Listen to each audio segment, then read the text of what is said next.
No such thing as too much effort if you're enjoying it. Now, there's a such thing as too much work, where your brain is not in a healthy place and you are ineffective at the thing you're trying to do. There's such thing as too much time, where you are putting in so many hours that you're not sleeping well, that you can't find time to eat, that you don't have time to spend with the important people in your life. But there is no such thing as too much effort. Effort is how much you want the thing you're trying to do. You can't put too much love and compassion and effort into something. Period. Love is not a finite resource. And that's important. That's important to know. Because a lot of people equate time to effort. They're different. If I want to become a bodybuilder,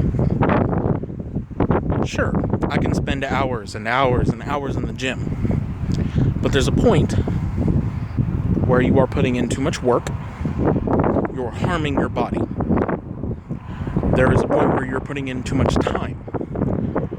You are staying late after the gym closes. You're a nuisance to them. You're not at home when you should be or could be enjoying time with the people you love. But that doesn't mean you can't put in more effort. Hitting reps more frequently.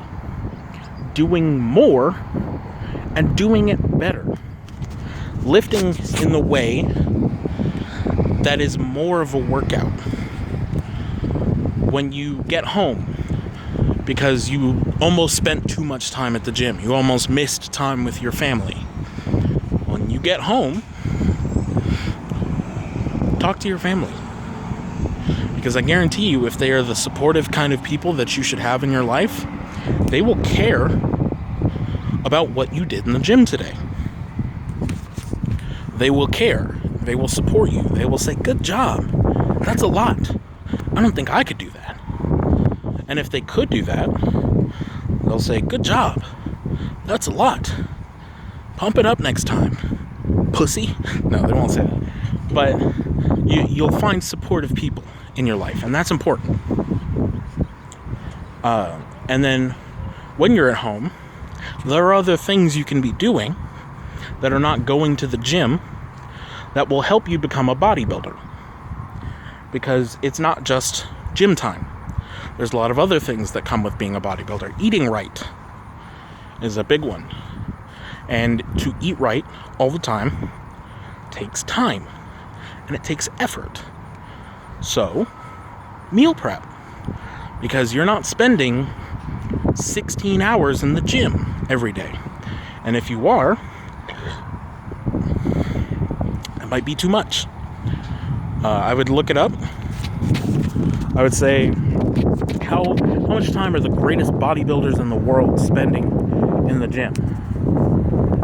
And I would aim for a little bit less than that. Because most of the time they're professional bodybuilders. Which means that is their job. They do that to make money.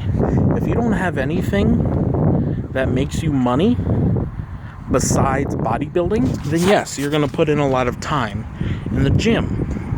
But if you have a job, you can't spend 16 hours in the gym every day. You have a job. That's the point. So, before you get to that point, you need to understand your balance. You need to find a balance. Because I guarantee you, especially with a good hobby like bodybuilding, you will not get negative looks for spending time in the gym. There's a lot of hobbies that people will hear that's what you do in your spare time and will be way more excusing when you don't do other things. Because they know that's healthy for you. You're doing something good. It may not be what you should be doing to keep your job or to keep your wife or your girlfriend, anything like that. But it's not the worst thing you could be doing. You're not doing heroin in your spare time, obviously.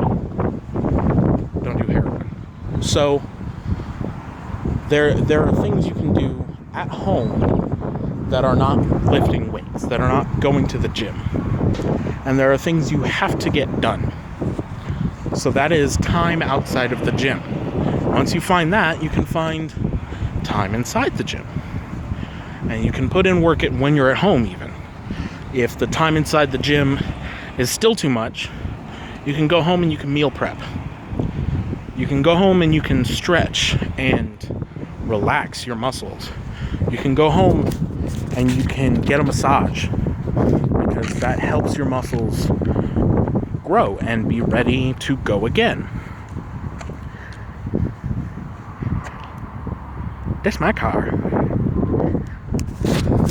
So you can find things that relate to your hobby that you want to get good at, that don't require you to put in hours and hours and hours at that thing, or work and work and work at that thing. But it's what you do when you live your life that matters. You can be putting in 100% effort at becoming a bodybuilder while only being able to go to the gym a few hours a day. Because there are other things that relate to your hobby, I guarantee it, no matter what it is, I guarantee there are other things that relate to your hobby than the main thing itself. And it can be super esoteric for you too. If this is my hobby and I want to put in as much effort as possible, then I can do research. What's popular right now? How do I implement that in what I want to do? How does that become me? I don't want to become them. I want part of them to become me. I want to find what works for them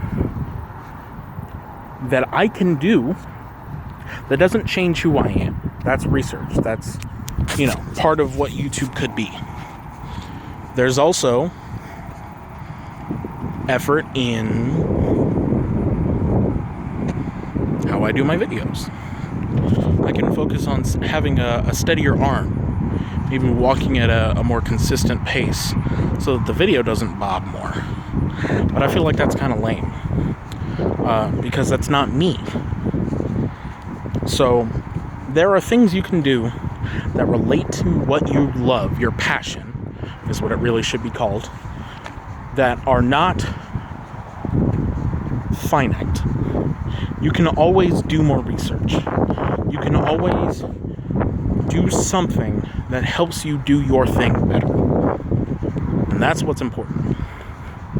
Not how much you do the thing, but how well you do the thing. So, remember, work is finite. Time is finite. Effort is not.